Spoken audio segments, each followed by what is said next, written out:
जैसे ही आप 60 के पार पहुंचते हैं, हकीकत कुछ अलग नजर आने लगती है। जिंदगी बदलती है, लोग व्यस्त हो जाते हैं, प्राथमिकताएं खिसक जाती हैं और अचानक आपको एहसास होता है कि जिस सहारे पर आपने हमेशा भरोसा किया था वो उतना स्थिर नहीं रहा जितना आपने सोचा था। इस वीडियो में हम बात करेंगे 6 ऐसे हम स्तंभों की जो उम्र बढ़ने के साथ कई बार परिवार से भी ज्यादा भरोसेमंद साबित होते हैं। इसका मतलब यह नहीं कि आप अपनों से दूरी बना लें, बल्कि इसका मकसद है समझना कि सच्चा संबल कहां से आता है और कैसे आप खुद को उस वक्त असहाय न पाएं जब जिंदगी सबसे ज्यादा सहारे की मांग करे। जब आप इन 6 स्तंभों पर अपनी जिंदगी की नींव रखते हैं तो आपको मिलती है वो सुरक्षा और आत्मनिर्भरता जो किसी भी तूफान में आपको टिके रहने की ताकत देती है। वीडियो के अंत तक बने रहिए, क्योंकि ये 6 बातें शायद आपकी सोच ही बदल दें कि असली सहारा किसे कहते हैं। और एक बार जब आप इन्हें समझ लेंगे तो आप कभी अकेले, कमजोर या असुरक्षित महसूस नहीं करेंगे। सच्चाई तो आइए शुरू करते हैं, लेकिन बहुत आजादी देने वाली आर्थिक स्थिरता। सुबह के पहले 2 घंटे आप अपना दिन कैसे भरोसेमंद सहारा चुपचाप आपके आने वाले 20, बल्कि आपकी खुद की वित्तीय स्वतंत्रता होती है। पैसे से खुशी नहीं खरीदी जा सकती, लेकिन इससे मिलती है सुरक्षा, आजादी और मानसिक शांति। जैसे जैसे उम्र बढ़ती है, आप यह समझने लगते हैं कि परिवार पर आर्थिक रूप से निर्भर रहना कोई योजना नहीं, बल्कि एक बड़ा जोखिम है। आपके बच्चे अपना जीवन जी रहे हैं, अपना खर्च, अपनी जिम्मेदारियां, अपना परिवार संभाल रहे हैं, चाहे वे आपको कितना भी प्यार करते हो। जरूरी नहीं कि जब आपको जरूरत हो तो वे सहायता करने की स्थिति में हो।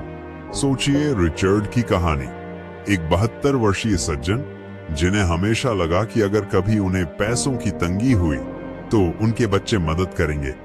उन्होंने बच्चों की पढ़ाई में मदद की, जरूरत पर पैसे उधार दिए। हर बार जब बच्चों ने पुकारा वो मौजूद थे।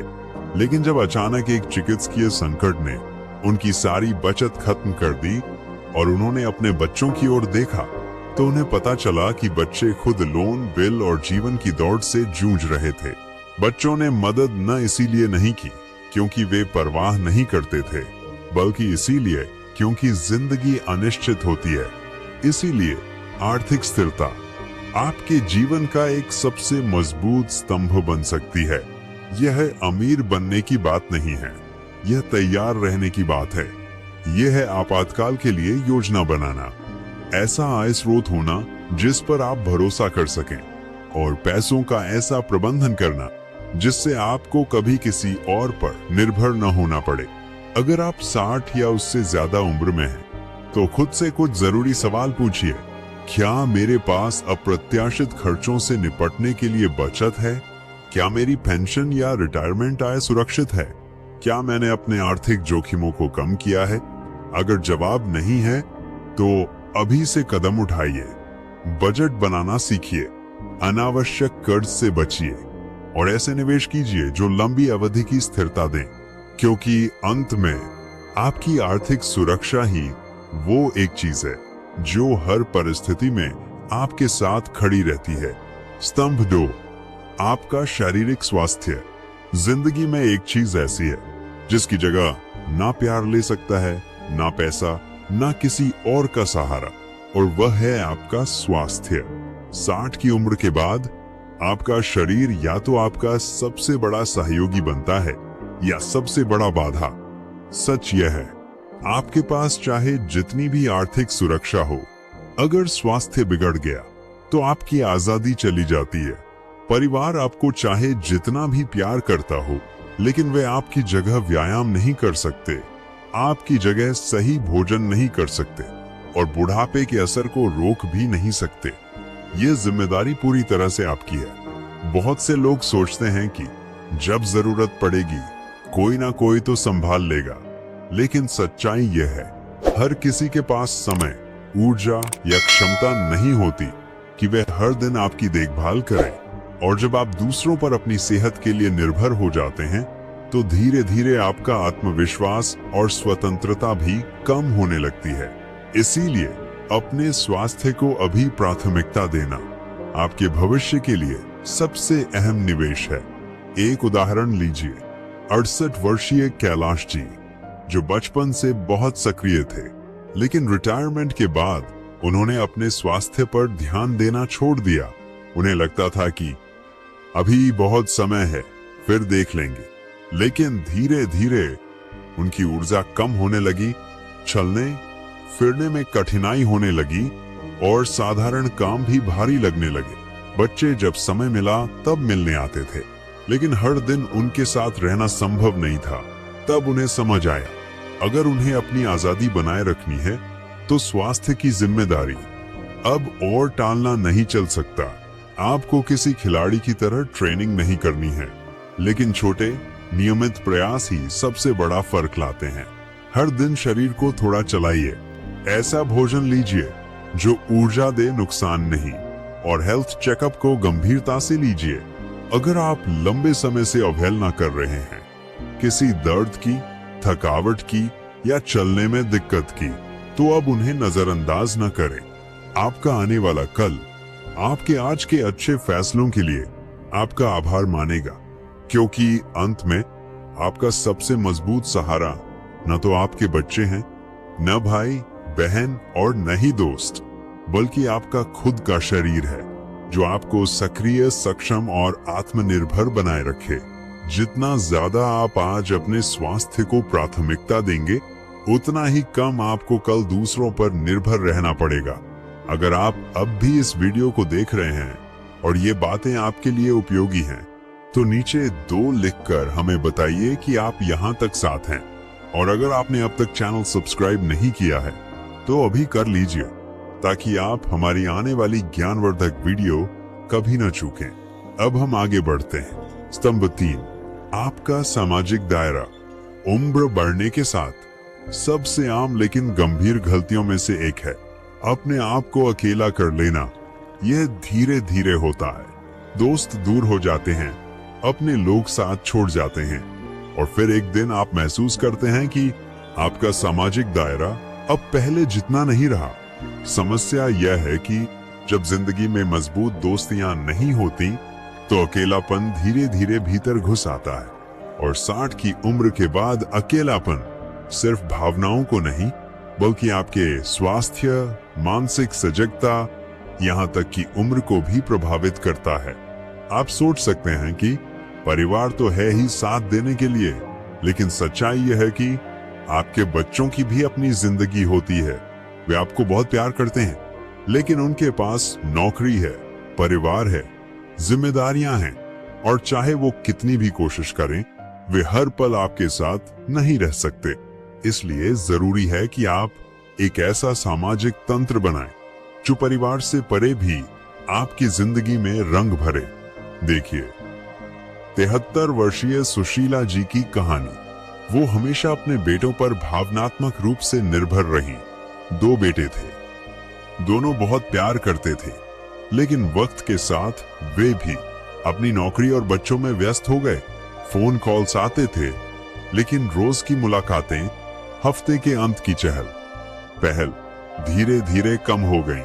सुशीला जी इंतजार करती उन फोन कॉल्स का जो अब हर दिन नहीं आते थे। फिर उन्होंने एक बदलाव किया, पुराने दोस्तों से दोबारा संपर्क किया, एक समुदाय समूह से जुड़ी और कुछ नई रुचियां अपनाई। जहां उन्हें नए लोग मिले, नए रिश्ते बने। अब उनकी जिंदगी में फिर से बातचीत, हंसी और उद्देश्य की चमक लौट आई। उन्हें अब अपने परिवार का इंतजार नहीं करना पड़ता था, क्योंकि उन्होंने अपना जुड़ाव खुद बना लिया था। मित्रता, समुदाय के समूह, यहाँ तक कि साधारण परिचय भी आपको एक अनमोल चीज देते हैं, संबंध का एहसास। चाहे वह पड़ोसी हो जिससे आप रोज हंसी मजाक करते हैं, या वह पुस्तक क्लब, योग कक्षा या सत्संग समूह हो, ये सभी मिलकर आपको भावनात्मक संबल देते हैं। और आज जितने अधिक रिश्ते आप बनाएंगे, आने वाले वर्षों में उतना ही सहारा आपके पास होगा। अब खुद से पूछिए, आज आपकी जिंदगी में कौन है जो आपको सच्ची खुशी देता है? अगर जवाब साफ नहीं है, तो अब समय है अपने दायरे को बढ़ाने का, क्योंकि अंत में मजबूत सामाजिक संबंध सिर्फ साथ देने के लिए नहीं होते, बल्कि इसीलिए होते हैं कि वो आपको याद दिलाते रहें कि आप कितने कीमती हैं। और यही संबंध हर उम्र को और ज्यादा जीवंत और अर्थपूर्ण बना देते हैं। स्तंभ 4। आपके जीवन का उद्देश्य जिंदगी में सबसे अनदेखा लेकिन सबसे सशक्त सहारा किसी और व्यक्ति से नहीं आता, बल्कि आपके अंदर के उद्देश्य से आता है। 60 की उम्र के बाद कई लोगों को जीवन में एक बदलाव महसूस होता है। वो भूमिकाएं, माता पिता होना, नौकरी पेशा होना, परिवार की देखभाल करना धीरे धीरे पीछे छूटने लगती हैं। रिटायरमेंट आ जाता है, बच्चे अपने पैरों पर खड़े हो जाते हैं और जीवन की रफ्तार धीमी हो जाती है। ऐसे में अगर कोई स्पष्ट दिशा न हो तो खुद को बेकार, भुलाया हुआ या खोया हुआ महसूस करना बहुत आसान हो जाता है। सच यह है, चाहे आपका परिवार आपको कितना भी प्यार करता हो, वे आपको उद्देश्य नहीं दे सकते। उद्देश्य वो चीज है जिसे आपको खुद बनाना पड़ता है। वो कारण जो सुबह आपको उठने के लिए प्रेरित करे, वो जुनून, लक्ष्य या सेवा जिसमें आपकी आत्मा लगे, ऐसा कुछ जो आपको दुनिया से जोड़कर रखे। सिर्फ एक दर्शक की तरह नहीं, बल्कि एक भागीदार की तरह।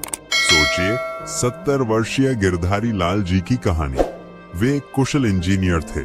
रिटायरमेंट के बाद शुरुआत में उन्होंने राहत महसूस की, लेकिन कुछ महीनों में ही बेचैनी घर करने लगी। दिन सूने लगने लगे। बच्चे थे लेकिन व्यस्त रहते थे, कभी कभी मिलने आते, पर कुछ अधूरा सा लगता था। फिर उन्होंने एक फैसला लिया। पास के एक स्कूल में स्वयंसेवक शिक्षक बन गए।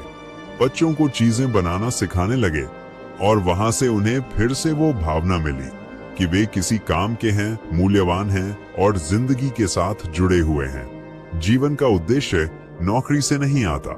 वो कुछ भी हो सकता है जो आपको जिंदा महसूस कराए। कुछ नया सीखना, किसी को सिखाना, बागवानी, चित्रकारी, यात्राएं, या सिर्फ अपने लिए छोटे छोटे लक्ष्य तय करना। यह बात है कुछ ऐसा करने की जिससे आपको खुशी मिले और आपका मन और दिल दोनों सक्रिय रहें। अगर आप ये सोच रहे हैं कि आपके अच्छे दिन अब बीत चुके हैं, तो यह सोच अब बदलने का समय आ गया है। आपका उद्देश्य आपकी उम्र के साथ खत्म नहीं होता, वो सिर्फ नया रूप लेता है। और जितना ज्यादा आप अपने हर दिन को अर्थपूर्ण बनाएंगे, उतना ही कम आपको किसी और से खुशी की उम्मीद करनी पड़ेगी। क्योंकि अंत में सबसे मजबूत सहारा वो नहीं होता जो आपका हाथ थामे, बल्कि वो होता है जो आपके भीतर जलता है। वो आग जो आपको आगे बढ़ने की प्रेरणा देती है। अगर आप अब भी इस वीडियो को देख रहे हैं और आपको ये बातें उपयोगी लग रही हैं, तो नीचे 4 लिखकर हमें बताइए कि आप हमारे साथ हैं। और अगर आपने अभी तक चैनल सब्सक्राइब नहीं किया है, तो जरूर करें ताकि आप कोई वीडियो मिस न करें। अब हम आगे बढ़ते हैं। स्तंभ 5। आपकी भावनात्मक दृढ़ता। जिंदगी आपको हर उम्र में आजमाती है। 60 के बाद चुनौतियां रुकती नहीं, वो सिर्फ अपना रूप बदलती हैं। दोस्त दूर हो जाते हैं, अपनों का साथ छूटता है, स्वास्थ्य में समस्याएं आती हैं और कई बार जीवन पहले से ज्यादा एकाकी लगने लगता है। सच्चाई ये है कि चाहे आपके पास कितना भी बाहरी सहारा हो, सबसे भरोसेमंद ताकत हमेशा आपके अंदर से ही आती है। परिस्थितियों के साथ ढलना, भावनाओं को समझना और मुश्किल समय में शांति और संतुलन बनाए रखना, यही वो गुण हैं जो आपको हर मोड़ पर आगे बढ़ने की ताकत देते हैं। बहुत से लोग सोचते हैं कि उनका परिवार ही हमेशा भावनात्मक सहारा देगा, बच्चे, भाई, बहन या रिश्तेदार। लेकिन हकीकत यह है कि हर किसी के जीवन में अपनी परेशानियां होती हैं। वो हमेशा आपके लिए समय या ऊर्जा नहीं निकाल सकते।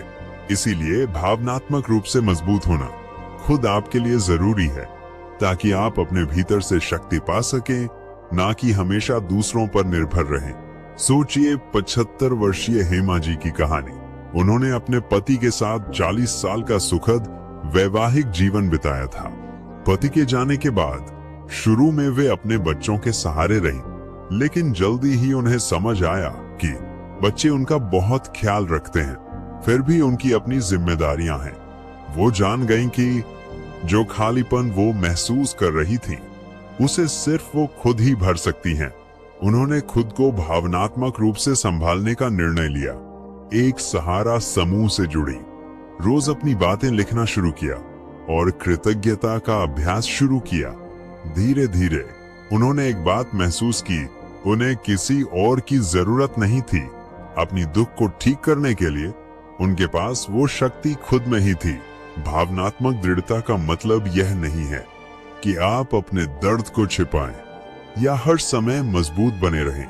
इसका अर्थ है अपने दुख को स्वीकार करना, उसे सकारात्मक तरीके से समझना और ऐसे उपाय ढूंढना जो आपको आंतरिक शांति दे। चाहे वो लेखन हो, ध्यान, चिकित्सकीय सलाह या बस खुद से ईमानदारी से संवाद, इन तरीकों से आप खुद को भीतर से सहारा दे सकते हैं। जिंदगी आपको कुछ भी दे, अगर आपने खुद के साथ खड़े रहने की आदत विकसित की है तो आप कभी भी पूरी तरह अकेले नहीं होंगे। जितनी ज्यादा आप अपनी भावनात्मक दृढ़ता को विकसित करेंगे, उतनी ही कम आपको दूसरों से पूरा महसूस कराने की उम्मीद करनी पड़ेगी, क्योंकि अंत में हर कठिनाई और हर जीत में आपके साथ जो सबसे सच्चा साथी होता है वो आप खुद होते हैं।